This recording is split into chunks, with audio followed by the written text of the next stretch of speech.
tough. I got one if you want to think. Sure, you go. I like the huge cups at the party that they go to.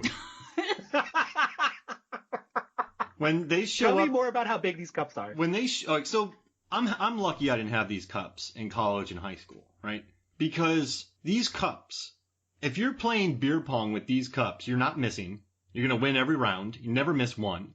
And if you could fill that thing to the top, I'd be dead. At least with red Solo cups, you got to drink your beer and then you got to wait in line. And then you drink your beer and you wait in line. This thing, man, I'd be done. Huge cups. Is it a big gulp? Yeah, no, no. It was like a plastic see-through cup with a tiny little, I think it was something maybe from craft service. They just forgot to have red Solo cups, which would have been perfect if Fairuza Balk was holding one. Hey. Is it like Daenerys cappuccino? Yeah. Just giant cups. Watch it again and you'll see the very large, either that or they have small hands. I'm not sure. But they're very large and excessively large cups at a party. Yes, everyone, watch The Craft for the large cups. Don't take that the wrong way, kids. That's right. I think my next thing is, so if it's the foundation of the magic that I really like and the authenticity, then the execution of the very practical effects to portray the magic. It's very believable. It's no, VFX across the screen with trailers of stars and stardust and wonderful. It's very practical. The pencil, we saw this video on YouTube talking about some of the behind the scenes stuff. They put a rod through the desk. And a guy sat under there and rotated the rod through the pencil. A surly 45-year-old man wearing shorts and a dirty shirt. But it looks so good because it's not a bunch of random half-done effects. They look good. They still look good. And the floating on the box. I mean, they sat her on a box and they keyed out the green screen. She's so chill in that scene. I like it. Oh, that was going to be one of mine. That's a really nice scene. I just wrecked my, number 2. Are we doing 5? Is that what we're doing? Yeah. Okay. Yeah, we're doing 5. So I'm on number 3. And it's a continuation of yours, Megan. So I said that was Liza feathered Sif as a board scene. Mm-hmm. I think it's a great scene, but what I do like the practical effects, but what I like most about it is that it sort of exemplifies them as a group of friends. And that's one of the things that I'm really attracted to in this movie, that magic plays a second fiddle to the group. Mm-hmm. Like, it is a character study with magic, not a vehicle for magic, if that makes sense. Or a magical vehicle. Ooh, like the bus from Harry Potter. The night bus. And now that I'm trying to unpack this, it's like, I feel like that's a group of friends, and that scene is like something I really craved as someone in high school. Like, I really wanted that group of friends. I don't know about you, but a lot of times when I was in high school and in college, I felt like I was performing an act of someone who I wasn't. And when I watched these films, or this film, I feel like all these characters, they are real. Like, this is just who they would be. So yeah, that's a little bit of the unpacking happening. Ooh, we're learning. Really... Do you feel at home on this podcast, David? Do you feel like you're you? Are you performing? No, I'm not. I'm definitely not performing. No, I feel just like myself. Oh, that makes me happy. Is it time for number 3? All right. So yes. I like when they say "as above, so below," because it reminds me of a movie I love, "As Above, So Below," another occult movie about Indiana Jones people going into Dante's 7, layers of hell. It's like a guacamole dip. But I really like that movie. I just thought about that. And I just think it's well made. The Dowdles, who also did Devil, which I adore. I love that movie. Have you seen Devil, David? I have not. We've talked about this, and it is on my list. It might be my upcoming weekend watch. Just so everyone understands that every Friday or Thursday, I ask my Instagram followers to recommend movies to me, and I watch it and then write a review on it on Monday mornings. You need to follow his Instagram. It's Award Wieners. You need to do it. I definitely vote on those. I am jealous of his graphics. I don't know how he does it. He's a wizard. And a warlock. Yeah. My bad. Yeah, but no, I just love. I really do. I like how they're saying it. I like the knife scene and all of that in this movie. It feels really practical, real. It actually came from actual. I don't want to get the word wrong, but it came from actual experiences. But no, I just like As Above, So Below. I love the ending. It makes me happy. So I'm going to say that because it reminded me of that movie that I love. And it's rotten, and it shouldn't be, Megan. I like the part at the end where Robin seals the confirmation that she does, not Robin. Yes, Robin, Tunney, the actress. Sarah seals that she does have power inside of herself, and she changes the weather, and it makes them go running. She's Storm. Mm-hmm. Well, I like that it was hinted at the beginning, and you're kind of like, is it there? Is it not there? Is it part of the rituals? What is her deal? But she's got it. She's a real deal. And we can talk about this in the second half, but I like the idea of leeching off of her power. Some people read it as leeching. Some people talk about her powers being stronger and theirs not as much. So do they need her? What's the relationship? They're not really the first argument they have. They're not friends. So yeah, but yeah, no, I like it. I like that idea of I think it's interesting that there's idea of this natural witch and then there's ideas of people who feed off of that. And I'm not saying Nancy, but just the people who aren't like exceptional feeding off of her. Or they do rituals to draw on a higher power to come and, feed them power, essentially. Yeah, it creates this person's natural, I want, but I don't have, so I'm going to go about it in other ways, which doesn't make you evil.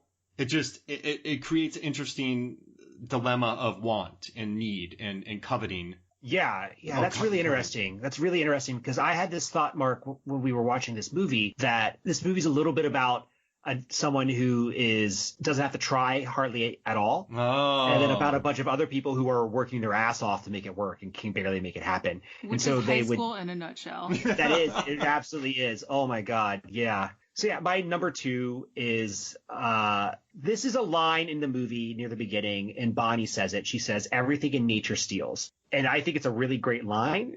And it's also something that seems too deep for this movie. Like when I heard it the first time, I was like, are they really going here? Is this like a philosophical question?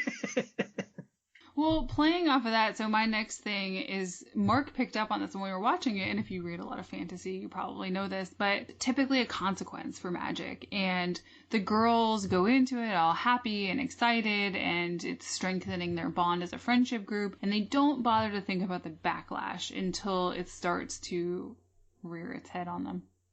Yeah, and that's another problem with being unguided high schoolers. You hear, oh, the problems will be threefold. You're like, that won't be that bad. Mm-hmm. Well, I can deal with it later. Because, at that age, I don't think you've learned about being proactive or thinking about the deep, deep consequences of your actions, especially when you've never been taught that. Mm-hmm. So, yeah, and I like that comes back to them threefold, and they have to deal with the consequences of it. I think it's interesting. I think you just headcanon to be Megan. Like, you just formed a complete new narrative in my head by saying that. So, and I had to wreck it. My bad, John. Yeah. So the rule of 3 here, right? So I always struggle with Sarah killing the homeless man. Even if she did it by accident, she still used magic. Well, you have magic too. So you're like, no! But saying no could possibly be bad, if that makes sense. But if the rule of 3 works, her 3 friends try to kill her at the end. So it comes full circle. Yeah, Whoa. I don't know if I'm reading too much into that. Is that your number? You gonna switch it? Oh, no. We'll just keep that the way it is. Is it my turn? Mm-hmm. I like the snake hands. Oh, yeah, that does look good. It's a practical, awesome effect. And they had 10,000 snakes on set. So how did they do that? Just, so you probably shot a plate of the hand, and then you shot a plate of the snakes, and then you keyed out some stuff and put them together. Pain in the butt. Horrible.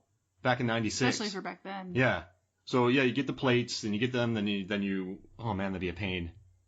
Get it out, but you key it out.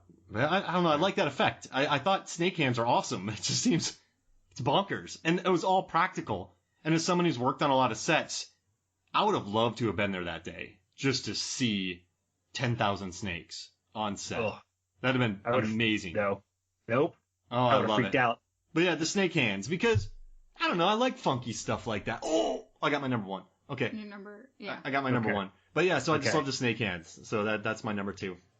Okay, so my number 1, this is not surprising, is just Nancy, period. Just pick a scene she's in, it's going to be Nancy. I think she's the most interesting character in this film. She has the most interesting story. She has the best acting. Across the board, she is the best part of this flick. Oh yeah, she brings it, and people love her character. I think Rachel True, she's so relaxed in this movie, I think it's underrated. I love how chill she is in this movie. And I'm not saying chill in a bad way. It's a performance. She's an actress. But I like how it doesn't seem, the magic doesn't seem as important to her, I think. She just likes having these friends, but she loves the magic. just not. I don't know. I like. Never mind. All right. She has good zippy one-liners, like replies, retorts. Yeah, she's cool. Yeah, and she genuinely feels bad when the mean girl in high school really starts to see the consequences of the magic. Yeah, for sure. I mean, I don't know if I'm going to feel bad for a racist, I'll be honest. No. But I think that she does, just because, there's probably social consequences in high school. You worry about the ramifications. I love the part when the swim coach, who has been her coach the whole time, is going over there and petting the girl with the hair falling out. It's very odd. But then he finally notices Rochelle diving. Like, he's never ever noticed her before, and he goes, oh, that's good. I wish I was that extra swim coach. That'd have been awesome. Actually, watch Teen Wolf. I'm a swim coach in that. So random. Hey, I'm close to this movie, a swim coach on a sci-fi show. Never mind. I digress. Did you get number 2, Meg? Yeah. Okay. So my number 1 is, I think, going back to what David said about the friendship, I was really waiting for, upon rewatch. I mean, it's been, a decade and a half since I've seen this for the first time. Really waiting for something bad to happen between the girls, and it's not there. Once they accept Sarah into their friend group, they're friends. They're doing the ritual. There's no sort of snide, nicking the other girl with a knife. There's nothing mean happening between them. They have bonded as a group of friends, and they're doing these acts together. It only really goes south when Fairuza takes in all of that power, and she starts to get corrupted by that. Once again, Megan, you nail it. A+. Leaving us flummoxed there. Meg, you got a good read. I'm not surprised because you're incredibly. I'm going to do a Stephen Baldwin from Sharks in Venice. She's really smart.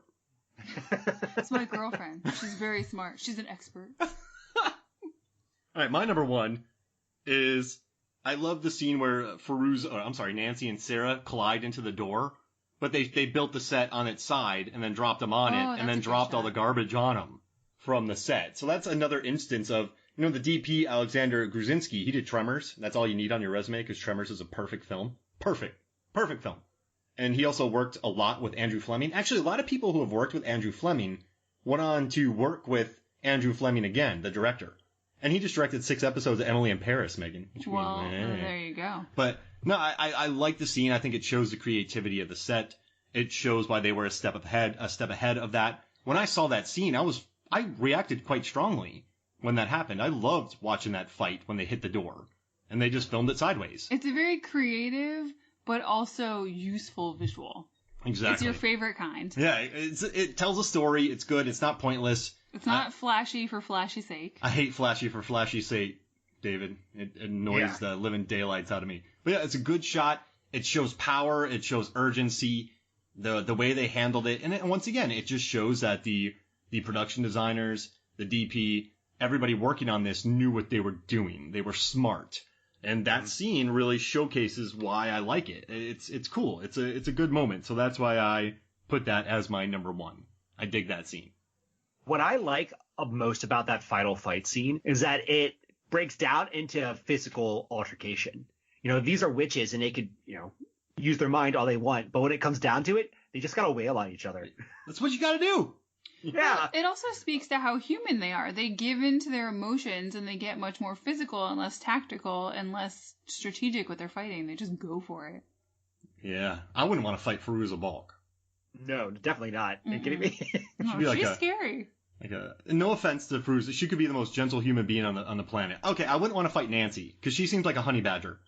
Yeah. How's that sound? Uh-huh. Let's not talk about Fairuza Balk because I know nothing about her fighting. But Nancy would honey badger you. Yes. She don't give a F. Mm-hmm. I like it. All right, so did we all get our 5s? I think so. Yes. All right, so how about this? Let's take a quick break, and then we come back. We will talk more The Craft. We'll be right back.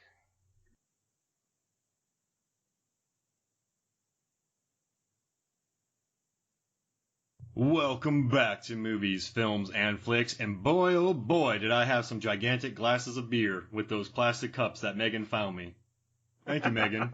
It's anytime. I've had some pretentious IPAs in those, and I'm good to go. The biggest. You're good to continue, right? You can make it through the rest of the podcast? A gigantic shirt on as well. It's like a dress. It's a big shirt. And I'm wearing Jinko jeans, which seems counterintuitive. Because if you wear Jinko jeans, do you need a big shirt?